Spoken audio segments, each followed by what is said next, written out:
넌 내려오라 그 나무 아래로 인생의 마음. 본 주석은 기독교 문서 선교회에서 출간된 틴데일 구약 성경 주석 학계 스가랴 말라기 중에서 발췌한 부분입니다.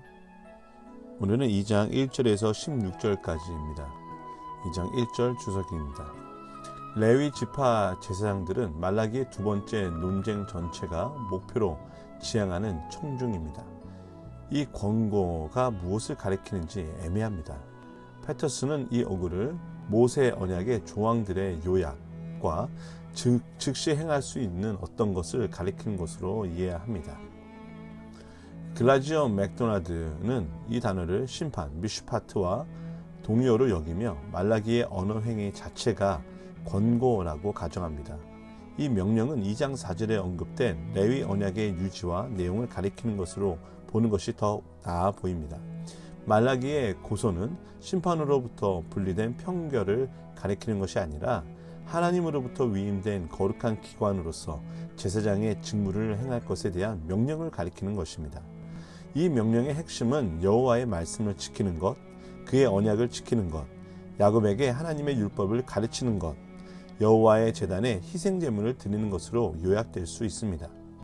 말라기가 제사장들을 기소하고 판단하는 것은 바로 이 기준에 의해서입니다. 2절 동사 듣다는 순종하다는 의미에서 경청하다 혹은 듣다를 의미합니다. 관용어구 마음에 두다는 학계, 스가랴, 말라기 전집에서 6번 등장합니다. 이 표현은 감정이 아닌 의지의 문제를 가리킵니다. 영어 번역은 결심하다, NLT, 신실하게 결단하다, NJB, 결단하다, NIV 등 있습니다. 듣다의 동사 형태는 성취를 위한 가능성을 제시하는 조건절을 가리킵니다. 제사장편에서의 절박한 회개 3장 7절 참조. 단어 저주는 구약 성경에서 드물게 나타나는 단어입니다. 오직 신명기 28장 20절, 잠언 3장 33절, 28장 27절, 말라기 2장 2절, 그리고 3장 9절에만 등장합니다. 보내다는 동사와 결합하여 사용된 이 구문은 말라기가 신명기 28장의 저주를 염두에 두고 있다는 것을 시사합니다. 하나님의 저주로 인하여 제사장적인 축복이 위협받음으로써 이스라엘 회중을 위한 축복의 기도와 성전 봉사에 대하여 제사장이 물질적인 형태로 받게 되는 보상, 이 두 가지 복이 위협을 받게 됩니다. 절 전체를 수식하는 부사, 그렇다는 강조의 의미를 갖습니다. 몇몇 영어 역본들은 가까운 과거 행위의 의미를 표현하기 위하여 부사, 임의를 첨가합니다. 패터슨은 말라기의 언급을 아주 급진적이며 혁신적인 요구로 간주하는데, 이는 여호와와 레위 지파 제사장 간의 언약 관계를 탐구하기 위하여 말라기가 시내산 조약의 조건성과 하사 언약을 결합했기 때문입니다. 여기서 하사 언약이란 즉 레위 언약 2장 4절을 가리킵니다. 3절입니다. 감단조의 감담사 보라. ESV와 NJB는 이제 이렇게 되어 있고요. NIV에는 생략되어 있습니다. 꾸짖다, 가르의 분사 형태와 결합되어 이 구문은 일어나는 상황을 묘사하거나 혹은 임박한 미래의 행동을 가리킵니다. 70력에 근거하여 학자들은 단어 꾸짖다를 때로는 분리하다 혹은 제거하다를 의미하는 히브리어 가라로 수정하기도 합니다. 즉 가르를 70력에서는 이제 가라로 이렇게 수정해서 볼 때 NEV에서는 보라 내가 너로부터 어깨를 분리할 것이다 로 번역이 되고 NJB에서는 이제 내가 너의 팔을 부러뜨릴 것이다 등으로 번역을 할 수 있다는 의미를 얘기하는 것 같습니다. 계속 이어서 읽겠습니다.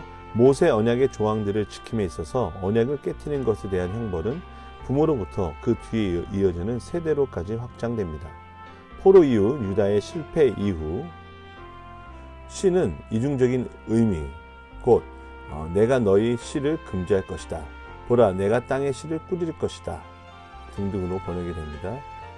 이중적인 의미로 쓰이게 된다 이겁니다.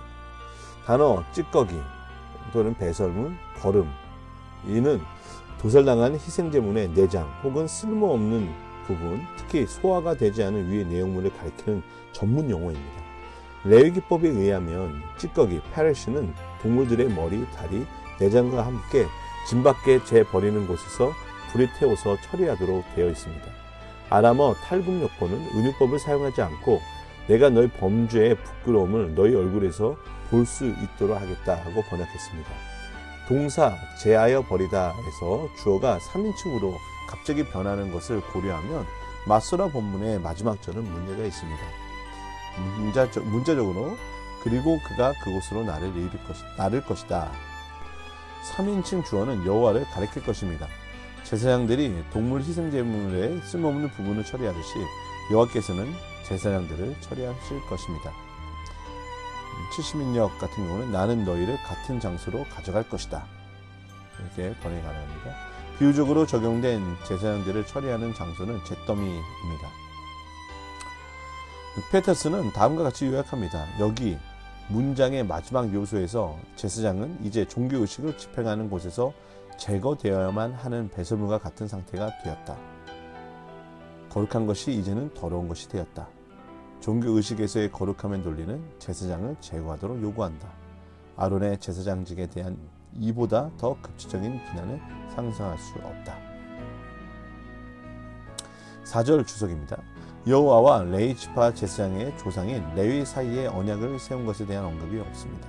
하지만 구약 성경은 그러한 언약에 대한 암시는 갖고 있습니다. 즉 출애굽기 32장 26절에서 29절 시내산에서 금송아지 사건 이후에 레위의 아들들이 우상 숭배자들을 살해한 것에 대한 반응에서 민수기 25장 11절에서 13절 바알 부올에서 연병이 이스라엘 자손에게 머물 때 비느하스가 영웅적으로 행동한 후 내용이고 신명기 33장 8절에서 11절 모세가 레위지파를 축복하는 시에서 또 예레미야 33장 20절에서 21절 레위지파와의 언약에 대한 반성 즉 모세 언약을 이제 추측할 수 있는데 비록 공식적으로 언약으로 확인되지 않을지라도 말라기의 언어는 레위지파에 대한 모세의 축복과 비슷합니다. 이 권고는 레위와 세운 영원한 언약과는 구별되어야 합니다. 이 권고는 제사장들이 여호와를 섬기는 조건이고 그들이 회개로 인도되는 수단입니다. 말라기는 여호와와 레위 사이의 언약이 지켜질 수 있을 것이라는 희망을 표현합니다. 5절 레위와 레위지파 제사장들을 위한 여호와와의 언약 관계의 은혜는 생명과 평강을 포함합니다. 단어 생명, 하임과 평강, 샬롬은 여호와와의 언약 관계가 가져오는 은혜로서 완전, 복지, 건강, 장수, 번영, 안전, 보호를 표현하기 위하여 결합되었습니다. 하나님의 복, 영생과 평강은 아론의 축복에서 엄숙하게 요약된 제사장의 중재와 중보의 사역을 통하여 이스라엘로 확대됩니다. 퓨슈베인은 말라기의 두 번째 설교는 이 제사장적인 축복의 배경과 반하는 것으로 읽혀져야 한다고 주석합니다. 왜냐하면 말라기는 조직적으로 불순종한 제사장들로 인하여 그들의 축복 기도에 유익이 없다고 말하기 때문입니다. 레위지파 제사장 편에서의 순종과 여호와 편에서 여호와께서 복주심이라고 하는 상호간에 암시된 헌신은 약속적인 언약 전통, 레위와의 하사 언약, 그것과 의무 언약 전통, 이스라엘과 영주, 공신 조약이 서로 교차되어 있음을 시사합니다. 생명과 평강의 은혜는 레위로 하여금 하나님을 경외함으로 충만하게 하여 하나님을 향한 의지와 순종의 봉사를 하도록 하기 위해 수여되었습니다. 이 언약은 레위지파와 이스라엘 백성들에게 생명을 주는 것이었습니다. 왜냐하면 제사장들은 한 세대에서 다음 세대로 하나님을 아는 지식을 가르치는 선생이었고 보호자였기 때문입니다. 단어 경외의 의미의 영역은 존경, 두려움을 포함합니다. 동사 경외함으로 서다는 또한 두려움으로 가르쳐다를 의미할 수 있습니다. 어떤 경우든 때에 따라 레위지파 제사장들은 그들과 맺은 하나님의 언약의 목적과 내용에 따라서 행동하고 그들의 의무를 존중히 여겼습니다. 그러나 말라기 시대의 제사장들은 고전적인 혹은 이상적인 제사장의 본보기로서는 훨씬 미치지 못하는 상태였습니다. 6절 이 단락은 세 절로 된 시인데 2장 5절에서 시작된 레위지파 제사장의 역사적인 의무에까지 확장됩니다. 단어 교훈, 토라는 모세의 율법 안에 뿌리를 둔 레위지파 제사장의 법적이고 교육적인 기능을 가리킵니다. 이 언약에 기초한 가르침은 구전과 기록으로부터 이끌어 왔을 것입니다. 이 가르침은 종교의식이 요구하는 사항에 대한 교훈과 윤리적인 행위에 대한 규칙들, 곧 바른 삶을 위한 안내서를 포함했을 것입니다. 레위의 참된 교훈, 진리의 법은 많은 사람들이 죄 짓도록 하게 하는 말라기의 동시대 레위지파의 가르침과 대조되는 것입니다. 나와 동행하며 라는 표현은 신학적으로 하나님을 인간의 중심에 모시는 언약의 순종을 의미하는 것으로 사용됩니다. 나의 언약이 그와 함께 있었다와 그가 나와 동행하였다 라는 표현이 나란히 있는 것은 여호와와의 언약 관계에서 상호성의 사상을 아주 잘 묘사합니다. 화평함, 샬롬은 하나님의 의지와의 완전한 조화를 가리키며 정직함은 그들의 행위와 행동의 도덕적인 정직성을 가리킵니다. 즉 제사장들을 가리키는 겁니다. NJPS 번역은 이 두 단어 화평함과 정직함을 241의로 가리키는 말로, 즉 레위지파 제사장들 입장에서 완전한 충성으로 이해합니다. 단어 돌이켜 슈브는 회개를 가리킵니다. 모세 율법에 근거한 제사장들의 경우는 백성들로 하여금 악행을 그만두게 했으며 하나님께로 그들을 돌아가게 했습니다. 7절입니다. 입술을 언급하는 것은 신체 기관이 말의 기능을 대표하는 일종의 활용법입니다. 지켜야 한다는 동사는 전승을 유지하고 연구하며 그것을 열정으로 가르친다는 의미로 하나님의 말씀을 감시하다 혹은 보호하다는 의미를 담고 있습니다. 왜냐하면 백성들이 제사장들의 말을 붙잡고 의지하기 때문입니다. 백성들이 제사장들에게 토라를 배우기 위해 나오면 제사장들은 도덕과 윤리 및 의식과 관계된 하나님의 가르침들과 백성들을 중재시켜야 했고, 선지자들처럼 하나님과의 친밀한 교제 가운데 얻은 하나님의 지식을 가르쳐야 했습니다. 제사장이 보존하고 지켜야 할 지식은 바로 제사장이 맡은 율법에 나타난 하나님에 대한 지식입니다. 제사장은 하나님의 계시의 대행자인 천사와 선지자와 같은 메신저, 곧 말라크, 곧 하나님의 말씀과 뜻의 중지자가 되어야 했습니다. 8절입니다. 역접부사 그러나는 말라기 시대의 제사장들이 레위기적인 이상과 두드러지게 대조되어 있었다는 슬픈 현실을 소개합니다. 동사 떠나다와 함께 강조하는 2인칭 대명사 너희의 사용은 대조를 강조합니다. 동사 떠나다는 벗어나다, 배반하다 혹은 의문을 저버리다를 의미합니다. 여호와와의 언약 관계에서 볼 때 이스라엘 백성들의 반응 행위는 율법에 대한 제사장들의 건전한 교훈과 제사장들의 자신이 언약을 어떻게 지키는지에 대한 고결한 모범에 의존되어 있었습니다. 말라기는 이 두 점에서 실패한 제사장들을 책망합니다. 길은 진로 혹은 하나님의 행로를 가리키며 이는 레위기적인 이상에 대한 이전의 조망에 요약되어 있습니다. 유다의 백성은 제사장의 교훈에 걸려 넘어진 것이 아니었습니다. 그들은 제사장들의 잘못된 율법 해석 때문에 걸려 넘어지거나 여호와와의 언약의 법을 깨트린 것이었습니다. 동사 깨트렸느니라의 동사 형태는 하나님께서 레위와 세우신 계약을 제사장이 깨트렸다는 의미로 망쳐버리다, 폐허로 만들다, 부패시키다를 의미합니다. 말라기는 상황의 중대성을 강조하기 위하여 강한 언어를 사용합니다. 제사장들은 치유할 수 없을 정도로 그들 자신을 더럽혔고 하나님과의 언약을 깨트렸습니다. 하나님은 잘못된 행위에 대하여 제사장들을 부끄럽게 하고 벌할 것이지만 제사장들은 회개를 통하여 정화되고 직임이 회복될지도 모릅니다. 여호와와의 백성들을 섬기는 임무와 구별된 직임을 말함에 있어서 레위와의 언약은 집합적으로 레위지파와의 언약으로 이해될 수 있습니다. 9절 제사장들이 언약을 깨트리는 것에 대하여 생명과 평강의 복 대신에 경멸과 부끄러움을 그들에게 가져옴으로써 하나님께서는 그들을 심판하실 것입니다. 제사장들이 하나님의 이름을 경멸했기에 하나님의 보복이 복수의 원리를 따라서 이루어집니다. 이제 여호와께서 제사장들을 경멸당하는 그룹으로 만드십니다. 여호와의 언약법에 대하여 잘못 해석하고 잘못 가르친 것 외에 제사장들의 부패에 대한 고소의 내용이 구체적으로 주어지지 않습니다. 2절을 문자적으로 읽으면 그리고 너희는 토라로 백성들의 얼굴을 들고 있지 않다 이입니다. 제사장들은 하나님의 율법에 순종하는 데 실패했을 뿐 아니라 율법으로 얼굴을 드는 직무에도 태만했습니다. 그들은 율법 판결의 시행에 있어서 친절과 공평의 은혜를 보여주는 일을 태만히 했습니다. 이 구문은 1장 8절에 주어진 수사학적인 질문과 함께 두 번째 논쟁을 감싸는 일종의 봉투, 엠벌럽을 형성합니다. 그가, 즉 하나님께서 너희의 얼굴을 드시겠느냐, 너희를 받아주시겠느냐. 말라기는 그의 두 번째 설교를 바로 이 질문에 함으로써 결론 짓고 있습니다. 왜냐하면 제사장들이 율법으로 백성들의 얼굴을 들고 있지 않기 때문입니다. 자신들이 섬기도록 임무를 부여받은 대상이 바로 그 백성들을 향하여 친절로 갚지 않았으면서도 자신들을 하나님께서 받아들이기를 제사장들이 기대했다고 가정하는 것이 얼마나 어리석은 일입니까? 목자가 없는 양들에게 무슨 소망이 있겠습니까? 10절입니다. 세 번째 단락을 시작하는 수학적인 질문은 이 단락을 말라기의 논쟁들 가운데서 독특한 것으로 만듭니다. 다른 모든 논쟁은 선포적인 진술로 시작합니다. 수학적인 질문들은 긍정적인 대답을 예견합니다. 그리고 수사학적인 질문은 정보를 얻기 위한 목적이 아니라 열정을 가지고 정보를 주기 위한 것입니다. 두 개의 병행하는 질문은 말라기가 아버지와 하나님을 동일시한다는 것을 가리킵니다. 아버지로서의 하나님의 이미지는 구약 성경에서 드문 일입니다. 말라기는 일찍이 두 번째 예언에서 하나님을 아버지로 은유적으로 호소했습니다.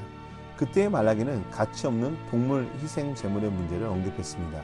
모세의 노래도 역시 하나님을 이스라엘을 창조하시고 세우신 아버지로 말합니다. 신명기 32장 6절입니다. 수사법의 요점은 여호와께서 백성을 돌보시며 그들의 존재에 책임이 있으시다는 것입니다. 숫자 하나를 강조하는 것은 이스라엘이 자신의 존재가 하나의 근원, 곧 여호와와 그의 언약에서 비롯되었다는 것을 기억시킵니다. 단어 신실하지 않으는 믿음을 깨다, 못을 불성실하게 대하다를 의미하며 배신의 의미를 표현합니다. 신실함이 없음은 세 번째 논쟁의 중심 논제입니다. 언약을 욕되게 하다는 거룩한 것으로 인정하는 데 실패한다는 것을 의미하며 그렇게 하는 것은 하나님의 언약을 위반하는 것입니다. 말라기의 청중은 이용과 관련된 조항을 위반함으로써 모세의 언약을 더럽히거나 위반했습니다. 여호와의 이름과 관련하여 공동체가 신선모독을 저질렀다는 의미도 있습니다. 왜냐하면 여호와께서는 그 자신의 말씀과 이름으로 그의 언약을 인쳤기 때문입니다. 신실하지 않은처럼 욕되게 함도 거칠고 강한 뉘앙스를 가지며 역본에 따라 더럽히다, 신성을 모독하다 혹은 위반하다로 번역되며 11절에 다시 사용됩니다. 조상들의 언약이 언급하는 것이 무엇인지는 애매하지만 아브라함의 언약, 모세의 시내산 언약 혹은 문맥에서 레위 언약으로 다양하게 이해됩니다. 세 번째 논쟁에서 십계명적인 언어가 반영되며 모세 율법에 명백한 의무가 주어지는 것을 고려하면 조상들의 언약은 아마도 시내산에서 이스라엘 백성들이 경험한 언약의 경험을 언급하는 것일 것입니다. 11절입니다. 말라기의 반응은 간결하고 직설적입니다. 유대의 백성들은 정절을 기대하고 그럴 가치가 있는 결혼 상대를 배반하고 있었습니다. 이스라엘은 결혼 언약을 깨뜨림으로 배신적인 행동을 했고 따라서 여호와와의 언약 관계에 대해서도 그렇게 했습니다. 메이스는 여기 말라기의 메시지는 언약이라는 용어가 서로에 대한 신의로 그들을 묶었을 뿐만 아니라 하나님에게도 그들을 묶었다는 것을 정확히 인식하고 있음을 보여준다고 주석합니다. 가증한 일은 하나님에 대하여 혐오스러운 혹은 아주 싫은 어떤 것을 가리키며 히브리인들에게 금지된 것을 가리킵니다. 이 말은 우상숭배, 잘못된 성행위, 가나안 족속들과 주변 이방 나라들의 인신제사에 적용됩니다. 여호와께서 사랑하시는 여호와의 성소는 종종 포로기 후기 예루살렘의 제2성전을 가리키는 것으로 이해됩니다. 또 다른 해석은 이 어구는 하나님의 성품, 즉 하나님의 존재의 가장 최고의 본질인 거룩함을 가리킨다는 것입니다. 유다가 두 가지 수준에서 믿음을 깨뜨렸다는 것을 고려하면 여기서 모호하게 표현한 것은 의도적일 가능성이 있습니다. 예루살렘 성전은 이스라엘의 하나님 여호와의 이름을 위하여 건축되었습니다. 이스라엘을 하나님께서 선택하도록 동기를 부여한 그 똑같은 사랑이 성전과 당신의 이름을 위한 사랑 혹은 질투를 고조시킵니다. 어구 이방 신에 따른 이방 여인 혹은 히브리 여인이 아닌 여인을 가리킵니다. 다른 학자들은 이 어구를 이방인의 여신을 가리키는 의미로 이해합니다. NLT는 이방 신을 경배하는 여인들과 결혼함으로써로 번역합니다. 그러나 어구 이방 신에 따른 구문 그대로 이방 여인을 가리키는 은유로 이해하는 것이 최선입니다. 이 표현은 포로 후기 유다의 히브리인들의 가문과 결혼한 이방 여인을 직접적으로 가리키는 것으로 사용되었습니다. 틀림없이 말라기에 의하여 언급된 이혼의 결과로 말입니다. 모세율법은 다양한 문맥 속에서 히브리인들이 이방인들과 혼합 결혼하는 것을 금했습니다. 그러나 말라기의 이방인과의 결혼에 대한 유죄 선언은 인종이나 민족의 근거를 둔 것이 아닙니다. 왜냐하면 성경에는 히브리인들이 이방 여인과의 결혼한 예가 나오기 때문입니다. 그보다 말라기 선지자가 그런 결혼에 대하여 비난한 것은 그런 결혼이 합법적이고 오랫동안 내려온 결혼 관계를 거슬려 교활한 사회적, 종교적 결과를 가져올 수 있는 여지가 있기 때문입니다. 히브리인이 아닌 사람들과의 혼합 결혼에 대한 저항을 표현하는 말라기의 수사법은 또한 모세율법을 반영합니다. 그리고 그것은 이방 종교가 이방 민족의 딸들과 통하여 이스라엘에 침투해 온다는 것을 반영하며 경고하고 기억나게 하도록 합니다. 12절입니다. 여호와 언약의 결혼 조항을 위반한 자들에게 대한 말라기의 반응은 격렬합니다. 이 반응은 저주에 대한 기원 혹은 저주입니다. 동사 끊어버리다는 행악자와 그의 후손을 멸하다 혹은 지워버리다를 의미하거나 NJPS에서는 후손이 없는 채 그를 남겨둘 것이다 혹은 히브리 공동체에서 추방하는 어떤 형태를 의미하는 것으로 다양하게 이해되어 왔습니다. 비록 말라기가 지시하는 정확한 형태의 형벌의 형태는 분명하지 않더라도 이 관용어구의 의도는 분명합니다. 그런 전문적인 종교의식적 언어는 여호와와 이스라엘 간의 언약을 분열시키는 사람 혹은 요소를 제거하는 데 사용됩니다. 영어로 다양하게 번역되는 것에서 관찰되듯이 어구, 증언 혹은 대답하는 누구든지는 이해하기 어렵습니다. 마소라 본문은 관용적으로 모든 사람으로 이해할 수 있을 것입니다. NRSV는 히브리어 에르, 일으키는 자, 대답하는 자, 이 에르를 에드로, 즉 증인과 변호사로 읽습니다. 이 단락의 요점은 그들의 아내와 잘못되게 이혼하는 자들을 넘어서 히브리인이 아닌 자들과 혼합 결혼하는 것을 선동하거나 지지하는 유대에 있는 자들에게까지 말라기의 저주를 확대하는 것 같습니다. 이를 넘어 심지어 제의적인 희생 제물을 바침으로 하나님의 진노를 누구로 뜨리려는 시도는 소용이 없을 것입니다. 누구라도 그런 합당치 않은 결혼에 참여하는 자를 말라기는 효과적으로 비난합니다. 13절입니다. 유다 백성들은 이방 여인과 혼합 결혼을 함으로써 여호와의 언약을 더럽혔습니다. 그리고 그들은 위선적인 애곡으로 여호와의 제단을 홍순하게 함으로써 그들의 신성 모독 죄를 더했습니다. 단어 울음과 탄식의 특별한 조합은 구약 성경에서 말라기 2장 13절에서 유일한 것입니다. 비록 백성들이 여호와와의 관계가 단절되었다는 것을 어떻게 인지했는지는 불분명하지만 그들은 분명히 하나님께서 자신들의 예배를 거절했음을 느낍니다. 왜냐하면 그가 더 이상 그들의 예물에 관심이 없으시고 받지도 아니하시기 때문입니다. 14절 청중의 반응에 대한 보고는 간결합니다. 이는 아마도 말라기가 포로 후기 유다의 백성들에 의하여 드려진 예배를 하나님께서 거절한 것에 대한 설명에서 하나의 대답이 주어졌기 때문일 것입니다. 곧 히브리인이 아닌 사람과의 혼합 결혼이 하나님께서 예배를 거절하신 하나의 대답으로 주어졌기 때문일 것입니다. 그들의 반응은 일종의 반항이라기보다는 자신들의 경건한 행위가 하나님에게 아무런 요구도 할 수 없는 진정한 불신앙 중 하나로 보입니다.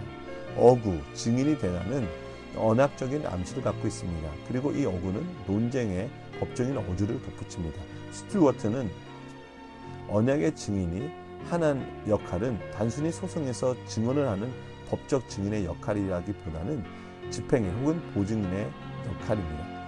언약의 증인은 직접적인 언약 당사자들이 언약의 조항을 지켰다는 것을 확인해 주었고 또 그렇게 할 수 있었던 제3자였습니다. 후에 말라기는 여호와께서 공동체 내의 행악자들과의 소송에서 준비가 된 증인이라고 될 것이라고 경고합니다. 말라기는 백성들에 의해서 드려진 예배를 여호와께서 거절하신 두 번째 이유를 분명히 언급하면서 믿음을 깼다는 동사를 그들의 논쟁에서 세 번째 사용합니다. 말라기는 이미 여호와께서 백성들의 예배를 거절하신 것에 대한 설명에서 한 가지 이유를 말했습니다. 그것은 바로 히브리인이 아닌 자들과의 혼합 결혼입니다. 단어 짝은 구약 성경에서 오직 이곳에만 등장합니다. 이 동사의 어근은 건물이나 구조물에서 이음매 혹은 이음촉을 의미하는 건물의 문맥 속에서 사용됩니다. 이 단어는 따라서 영원한 결속을 의미합니다. 이는 아내는 자기 마음대로 버릴 수 있는 재산이 아니라 동등한 언약의 짝이라는 것을 시사합니다. 너희 언약의 아내도 또한 구약 성경에서 말라기에만 등장하는 유일한 표현입니다. 성경 주석가들은 언약이 무엇인가에 대하여 조상들의 언약을 언급하는 것인지 혹은 언약으로서의 결혼 자체를 말라기가 언급하는 것인지 둘로 나누어집니다. 휴겐버거는 히브리인의 결혼 서약을 하나님께서 증인이신 엄숙한 언약으로 말라기가 해석하는 강력한 예라고 주장합니다. 앞에서 언급한 어구, 너가 어려서 맞은 아내를 설명하기 위해 말라기는 구약 성경에서 유일한 이 두 표현, 짝과 너의 결혼 언약의 아내를 일종의 이사일어의 구문으로 사용합니다. 아내에 대한 이 삼중적 표현은 가까움, 결혼한 짝과의 친밀한 관계를 강조하며 배우자의 배신 행위를 더욱 가증스럽게 보이게 하는 역할을 합니다. 15절, 위에서 언급했듯이 이 절은 절망적으로 모호합니다. 그리고 히브리어 그 자체로는 의미를 갖기가 불가능합니다. 고대 역본들을 포함한 각 번역본들은 나름 해석을 포함합니다. 첫 번째 문장의 구분은 간결하면서 애매합니다. 아주 문자적으로는 둘 중에 하나입니다. 하나가 만들지 않았느냐 혹은 그가 하나를 만들지 않았느냐. 첫 번째 예에서는 숫자 하나가 동사의 주어이고 문맥상 그것은 하나님을 가리키는 것으로 이해됩니다. 그 한 분이 모두를 만들지 않았느냐, 하나님이 그녀를 만들지 않았느냐 라는 뜻이요. 이 경우 동사의 목적어가 삽입되어야 합니다. 두 번째 경우 숫자 하나는 3인칭 동사 그가 만들었다의 목적으로 이해됩니다. 이 경우 주어는 14절로부터 암시된 주어 여호와 혹은 10절로부터 암시된 한 하나님이 주어입니다. 예를 들면 여호와께서 그들을 하나로 만들지 않았느냐, 한 하나님께서 너희를 만들지 않았느냐, 그가 하나의 존재로 만들지 않았느냐, 그가 하나의 존재로 창조하지 않았느냐 등으로 번역된다 이겁니다. 말라기는 비유법을 사용하거나 청중에게 알려주고 이해되는 관용 어구를 사용하고 있을 것입니다. 그러나 표현의 생략으로 인하여 우리에게는 그 의미가 잘 알려지지 않습니다. 어떤 경우든 말라기는 첫 번째 절을 결혼해서 신실성을 지킬 것에 대한 논쟁의 근거로, 그리고 하나님과 인간 창조에서 이혼을 비난할 근거로 사용합니다. 다음 문장도 첫 번째 문장과 똑같이 비밀스러우며 문자적으로 다음과 같이 취급됩니다. 심지어 한 영의 나머지가 그에게 속한다. 맞서러 본문의 단어 나머지를 뜻하는 쉐아르는 때로는 쉐르, 즉 육체 혹은 몸으로 고쳐 읽습니다. 그렇게 하여 단어 쌍, 몸과 영으로 읽습니다. NAB에서는 그가 육과 영을 가진 하나의 존재로 만들지 않았느냐. NIV에서는 육과 영에서 그들은 하나님의 것이다. NLT에서는 몸과 영에서 너희는 그의 것이다. NRSV에서는 육과 영 둘 다 그의 것이다.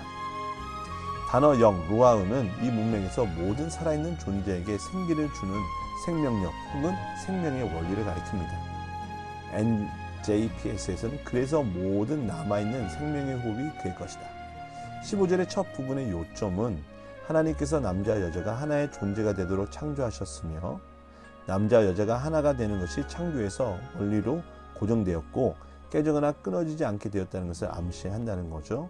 모든 생명이 하나님께 속한다는 것을 말하는 듯이 보입니다.